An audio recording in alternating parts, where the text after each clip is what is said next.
పవన్ కళ్యాణ్ లక్ష్యం ఏంటి అంటే వైసీపీ ప్రభుత్వ పతనం, జగన్ రాజకీయ అంతం, ఇదే ఆయన పంతం. అందులో 2014లో రాకుండా చూశారు, కాకపోతే ప్రతిపక్షంలోకి ఉండటం అన్నటువంటిది జీర్ణించుకోలేకపోయారు.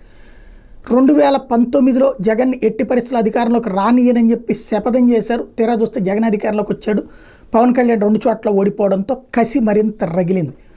ఆ కసిలో నుండి పుట్టినటువంటి కోపం చివరికి తన పార్టీని త్యాగం చేస్తూ 21 సీట్లకు పరిమితం చేస్తూ ఆనాడు వచ్చినటువంటి ఊపుని తెలుగుదేశం పార్టీకి బదలాయించి ఫైనల్గా భారతీయ జనతా పార్టీ, జనసేన, తెలుగుదేశంలో పొత్తుకి కీ రోల్ పోషించి అధికారంలోకి రావడానికి కారణమయ్యారు. 164 సీట్లు సాధించి 11 సీట్లకి పరిమితం చేయడంలో సక్సెస్ అయ్యారు. ఇప్పుడు పవన్ కళ్యాణ్ సనాతన ధర్మం అన్నటువంటి పాయింట్ని అస్త్రంగా చేసి జగన్మోహన్ రెడ్డిని మళ్ళీ గద్దెనెక్కనివ్వకుండా చేయాలి, ఇక శాంతం రాజకీయ సమాధి చేయాలన్నటువంటి ప్రయత్నం చేస్తున్నారు.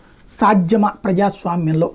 జగన్మోహన్ రెడ్డి చంద్రబాబును అట్లాగే చేయాలని చూసి దెబ్బతిన్నారు. ఇప్పుడు మరి ఈయన చేయగలుగుతారా చూడాలి.